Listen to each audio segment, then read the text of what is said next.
yamsketch. Hey everyone, how's it going? So I want to get into comics here because comics are rad.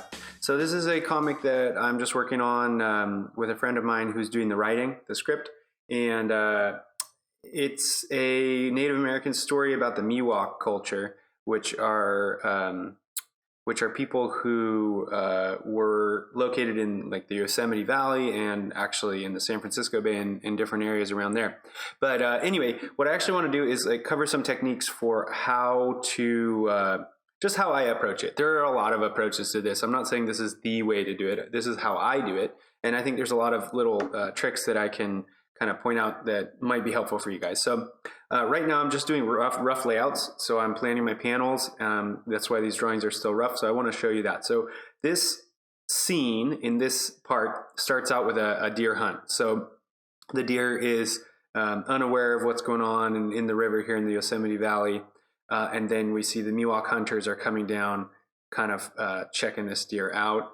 And then there's a scene where they are talking and sort of one of them wants to go back home because it's getting late and the other one wants to get the deer. So that's the scene here. This is that. Then this would be page 4 where his friend leaves and he goes in to do it himself.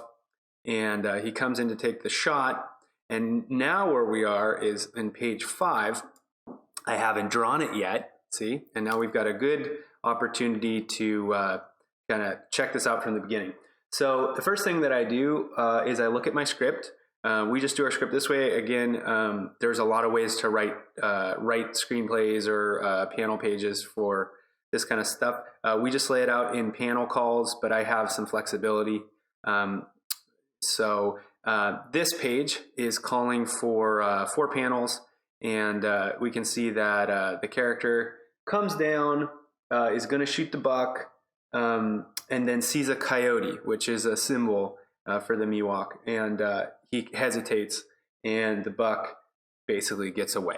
So that's kind of what this page is. And I have 4 panels, although my friend has mentioned that if I can do it in 3 panels, that's fine. So 3 to 4 panels. And what I usually do is in the margins, I give myself some notes. So I'm going to just say 3 to 4 panels. And now I have to plan how to put these panels out, right? So the first thing that I do is, you can see my setup here is really minimal. I use my trick with the background where I just use an adjustment layer set to white. So that's an easy way for me to deal with backgrounds. And then I have one layer that I do all the drawing on up until my inking. So I don't draw separate panels. I don't worry about that stuff. Everything is rough because it's not inking yet, right? And you can also see here that I'm drawing with blue. This is just a habit that I have just to tell me that it's still a rough thing. You don't have to do that. You do whatever makes you feel, whatever you're comfortable with. But anyway, so I tend to start off with just some blue drawing. This is probably because I started out as, animation is kind of my main track. So in animation, oftentimes you can draw stuff out in blue before you ink it. Also in comics, though, it works. So anyway, that is to say, we're going to take a look at the script, and I'm just going to show you how I lay it out. So in panel 1, he's drawn back his arrow, and then we need to see the coyote. So that has to be a pretty big panel because there's 3 characters in it. There's the human, there is the buck, and there is the coyote. And I don't know how I want to lay that out exactly. It just says that a coyote is standing on a rock or boulder, maybe 30 yards behind the buck. So the buck is in the water. So I know the hunter is on kind of a ridge. The buck is in a stream in here and drinking water, right? So the buck is in here somewhere. The hunter's in here somewhere. And then somewhere in here, maybe there has to be, he has to notice that a new character has come in and there's maybe a boulder or an outcropping of rocks. And then there's a coyote here. So, all right. So a couple of things right off the bat. If you've watched other videos, you know that I do this, but I work in passes, and the reason that I do that is because I want to focus on what's important for what I'm doing. Right now, what's important is cinematography and layout. So what is not important is like, where does the dude's bicep go? What does a coyote look like? because you know, like if I draw this right now, it'll probably just look like a wolf because I don't really know what a coyote looks like. I'm gonna have to look up reference for that. But right now, I know enough about what a coyote looks like that I can place it, right? And like this doesn't look like a nice stag yet, but you know, I know enough that I can place it, right? So I can always look up reference for anatomy and stuff like that as I need to. But what this is really for is layout. So I don't want to be drawing little details like the eyes and the eyelashes, and now he's looking over here and he's got this eyebrow. I don't want to do that because the thing is, then I'm going to lock myself in too early, because it's very likely that when I draw these other panels, I'm going to want to change something in here. And if it's a blob that I've drawn, easy, I'll just erase it and change it, right? That won't bother me. But if I've drawn some character and I've invested time in it, then I'm not going to want to erase it. So I try to do things that force myself to think about things in passes. So for this pass, it's going to be really simple.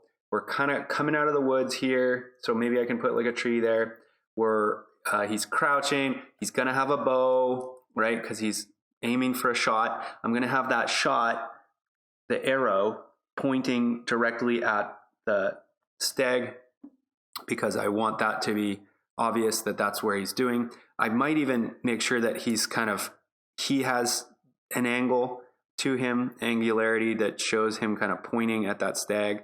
And that's fine. I'm drawing a human as sort of a blob, right? Or like a capsule. And I do that a lot because the head's up here somewhere, you know, the hips are in here. I can break the legs out however I want later. But I just want a quick way to place, this is a gesture essentially. It's a quick way to block or place something. So that's my way of approaching this kind of stuff. You know, if I need a horse or a dog or something that's quadruped, I'll just draw a box. And then, because then I can think, okay, the head is up, the neck is up, the head is up, or the neck is down and they're drinking water. And then I can think about where the legs go, stuff like that. Okay. If it's a human, I'll just draw a blob, and then I'll think about, are the legs straight? You know, are they over here? Do they have one leg up in the air? And I'll think about it like that, and then I'll add in those details. So I'm just trying to think about roughly where space goes, and that's how I handle it. So again, I don't even have to be, it's like I know that a panel is going to go here. I don't have to be very exact with it because again, I'm not inking. Because I'm in Photoshop, I could hold shift and draw like a rule like that. That's okay. But even there, it's just not that important. Don't get caught up in exactitude. Or I mean, you do if you want to, but I don't. I don't like to get caught up in exact things before I'm ready to. So before I get to an inking stage, really, this isn't even a pencil stage. This is just a layout. Okay. So here, I've got this page here. He's going to shoot the buck. Does anyone know what the difference between a stag and a buck is? Anyway, so, and then in panel 2, it's going to look at this character whose name is Notaku, and it's going to look at him, and he's looking at the bow, but he's surprised because now he's noticed the coyote, right? So I think that should be like an up and down panel because we're going to see his face. So I think that's a good opportunity here. So he's looking at the camera. We got to see his face enough to notice an expression change. He's going to be kind of surprised, but it's probably going to be subtle. So, and again, I'm doing this rough, so I just want enough details to tell me what I'm doing. So here's the character, here's his expression. There we go. That's decent. And maybe he looks a little concerned, like, what? Okay. And then he's actually got a deer disguise on. So he's wearing kind of a helmet with, not a helmet, sorry. He's wearing like a cap or a kind of like a hat that has antlers on it. So I'm just drawing this very loosely. And as I come in later and we tighten it up, you're going to see that the drawing ends up getting better. But right now that's not important. What's important is that we're just framing this. So I want the bow to be like depth of fieldy, like really big in the foreground. And then I can have he's right-handed. So I can have his left hand holding the bow because his right hand's pulling back the string. So he's back here and his arm is like this because he's pulling back the arrow, and the arrow is like here. So I'm adding this in very roughly. So there's the arrow, here's this, the string's being pulled back across his face. His hand is under there, right? I'm posing right now so I can make sure I'm doing this right. Yeah, so his left hand is here. So that means that the fingers are going like this, the thumb is here. And again, if I don't like the exact pose or the anatomy is bad, I'll fix it. But I just want a basic idea of where he's gonna go. So I think I want him leaning forward. I'm gonna put it like that. This is not great drawing right now. This is not great drawing right now, but it is good enough to tell me where he's gonna be. And I want his leg kind of leaning forward. So that's okay. Probably gonna bring this shoulder up, bring this one way down. And I'm just gonna leave that for now, but I'll play with that later. So panel 3, the buck has been spooked now, and the buck's gonna run. So the buck is gonna kind of notice that something's up. Either it got spooked by the coyote or it smelled the human. It doesn't really matter. The point is that the buck is like aware now.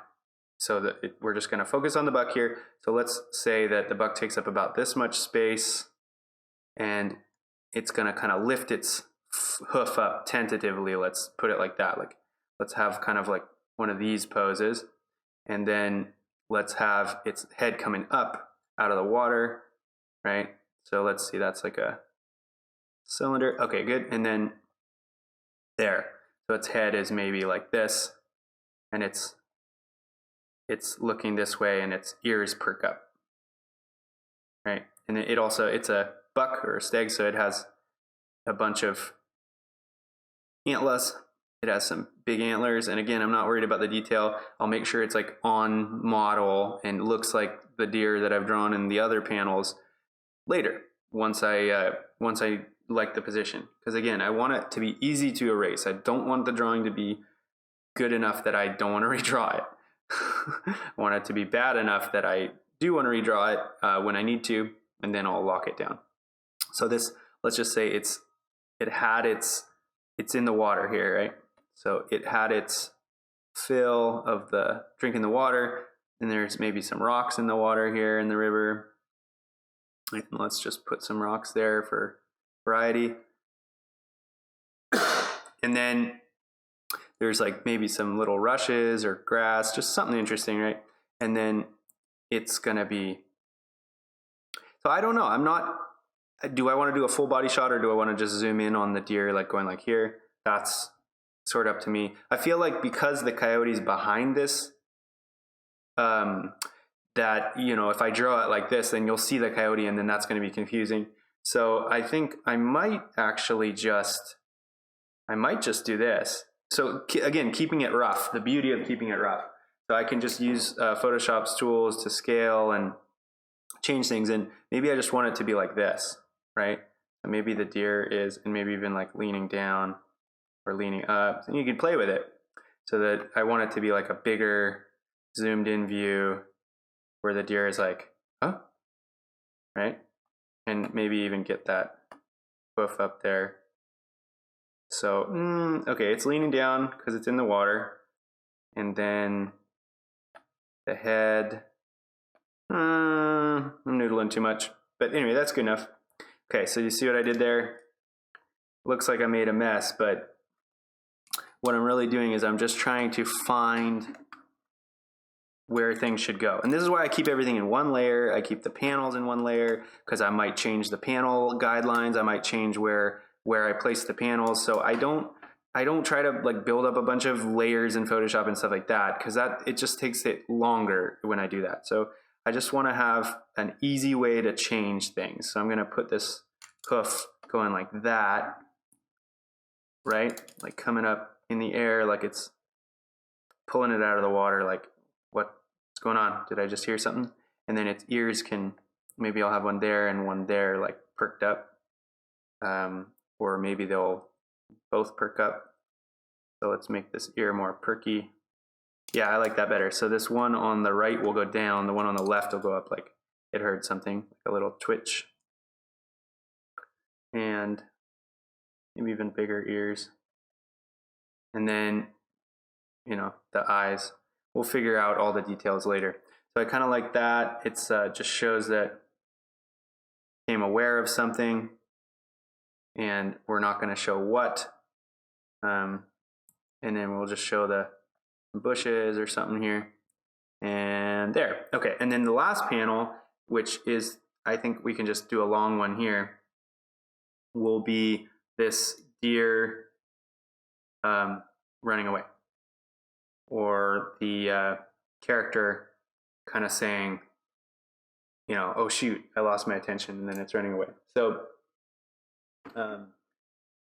okay, good. So, I think what we're gonna do is we'll show the deer. There's a couple ways. We could do this angle where we show the deer run off.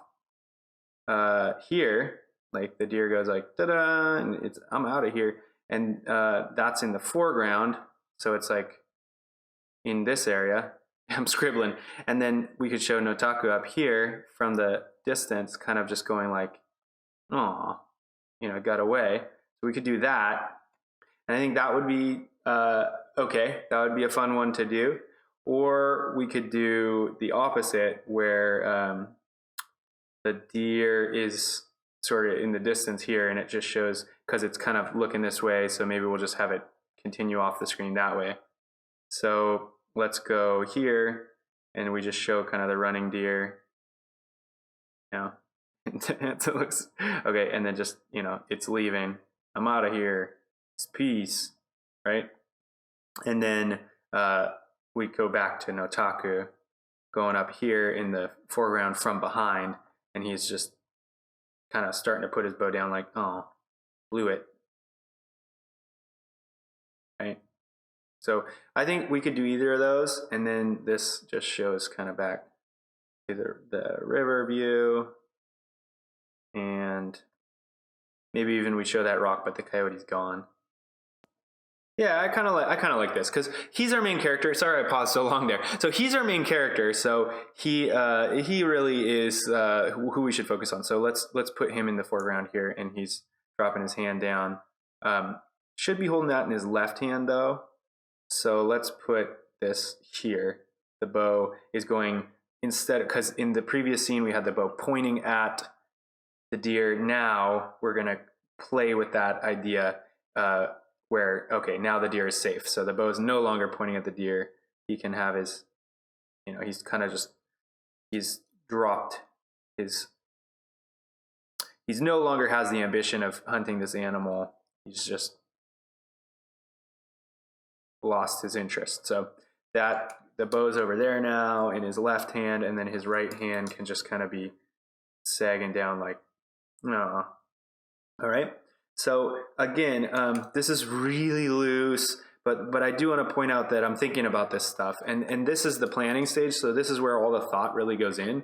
Like once you get to the point where you're just drawing the anatomy, that's really fun, because you're not really worrying about, you're just drawing and worrying about like drawing good. You're drawing well, and that's it. And you don't have to worry about like story and stuff like that at that point. So right now though, I'm thinking about the story. I'm thinking about how to interpret the script. I'm thinking about movie things like a director would, right? Like, but what's the cinematography? What's the emotional read on this? Like, what would be a good emotion for this guy to have? How subtle should it be? So that kind of stuff is really important. I'm not worrying about the character model. You know, I'm not even using a reference to think about this. All I'm worrying about is the framing, and what does that shot feel like in terms of like, if I was watching it like a movie, would this read well in beats like boom, boom, boom, boom? Do you get the story? Does that make sense, right? So I think that that's the way to approach the first phase of a comic, to interpret the script. And this is something I've never really seen anyone touch on in videos, which is like, how do you interpret the script and then turn that into something from a blank canvas? I get it. Once you have a rough drawing, it's, you know, how do you go from there to an ink drawing? It's not that hard. But going from nothing to like an idea, how do you do that? That's tough. So here's one way. I'm just drawing this with lines, and I think this page is like all right. I do want to show you another way though, because there's a lot of ways to do comics. So especially if your comic is going to be colored, one other way is that you can come up here with like a big brush. By the way, it doesn't matter what brush you're using for this sketch phase, just whatever you're comfortable with. But I do like doing this one. So if I come up here to like a really big size, then what I can do is I can think about this in terms of tones and values. So for instance, he's in the foreground and he's in the woods, so like, and it's his back. So let's just put him dark and in shadow, right? So all of him is basically like a silhouette, and that's it. Now I'm doing this roughly because again, I am not trying to lock down anatomy. I am just trying to frame this. But the reason that silhouettes can actually be pretty helpful is because now you can see very strikingly what I'm trying to do with this scene. Like he's in the foreground, so he's dark. And this way I can just, and he has his little antler thing too, right? So there's some fun symmetry there between his antlers and these antlers. Now I could fill in this character too, but what I don't like to do this, because what I'm trying to do when I fill things in is I'm trying to break it out into like foreground, midground, background, right? So in this frame, you can see very, very much. I have like a foreground and then I have the foreground. There's not really a midground in this one. Might be bad. Maybe I could add something in here or some plants or something for like midground.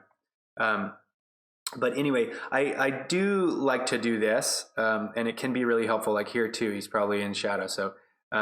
So this character here has a lot of strength. And if I was going to color this comic, when I go to color this page, this will be like my value. You know, this will be the super dark value, and he's in the woods. So this one is in the foreground. So this is the darkest. So I'm just going to say this is all dark foreground, right? So here's the kind of the slope here, and I could put some rocks or some plants. But basically, like here's the foreground. So this is the darkest. And then here's the middle ground in this case. So this would be the next darkest, and then that's the foreground, so that's the lightest. So this is enough for me because I'm just indicating it to myself. Some people actually like to break this into 3 tones. So like there's the darkest, now here's the midground. So I'll draw in the midground, like you're in the midground, and then maybe these rocks are in the midground. And then this guy in the distance is in the background. So boom, boom, boom. I can do that in 3 tones, okay? And there's something useful about drawing tonally. For me personally, I'm just trying to give myself a little guide here to get started. So this is probably enough information for me. And because these ones are very close up, this one and this one, I don't really need to worry about foreground, midground, background. Although this one has kind of an extreme close up on the bow and arrow. So that one might be worth, you know, kind of making this bow, you know, foreground, and then he's the midground. Yeah, so anyway, so that's how I approach doing a panel layout and interpreting a script. I'll probably do another one of those because this was, there's not really much dialogue in this panel. When there's dialogue, what I like to do is I like to create all the dialogue first. There's one thing of dialogue in this one. I like to create all the dialogue first so I have an idea of how much I'm going to need. So let me find a page. Yeah, so this page has some dialogue. So I write out all the dialogue. I don't do the word bubbles, but I write out all the dialogue, and then I move it around roughly while I'm drawing. So I draw and I move the dialogue at the same time, just so I can make sure that I'm preserving enough space for the dialogue, like that it has a place to go. And then I just pop word bubbles in later. So that's kind of a fun one. And anyway, I just wanted to show you guys that about kind of interpreting a script and laying out panels. You can see in this one, I did that. I sketch drew, but I also kind of did some tone drawing by just making my brush bigger, just to make it clear. This is kind of like a storyboard in a movie. Like the only real purpose for it is so that it's clear.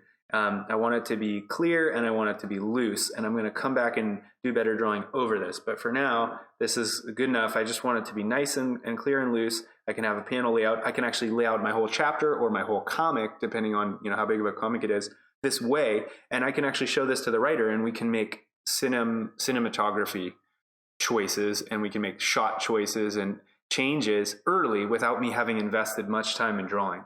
I really recommend doing that. You know, most people have a process, and most processes happen because you've done something over and over again, and you just sort of develop a process. For me, my processes tend to be like this. They tend to be in layers.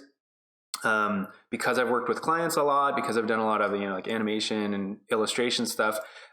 This is kind of the concept of thumbnailing or storyboards. And it's a really important concept. It's the idea that you can get impact quick and you can get feedback quick without having to commit to a drawing. And then when you know, you throw out a page, you change a panel, you move a character over here, you change a character design, and you need to draw something new now, you haven't wasted hundreds of hours. You haven't wasted any time at all. You have the same thing, you easily change it, and then you can get to the real work of like drawing in the good details and the anatomy and all this cool stuff. So that's how I like to work. If you guys have any questions or comments or ideas about that, like I said, this is one way to work. I'll try to show you as many techniques as I use that I can. But this is one way to approach it, and I hope that this helps you. So again, if you have any questions, comments, blah, blah, blah, put them down there, and let's draw. Let's get some cool drawings out there. Yamsketch.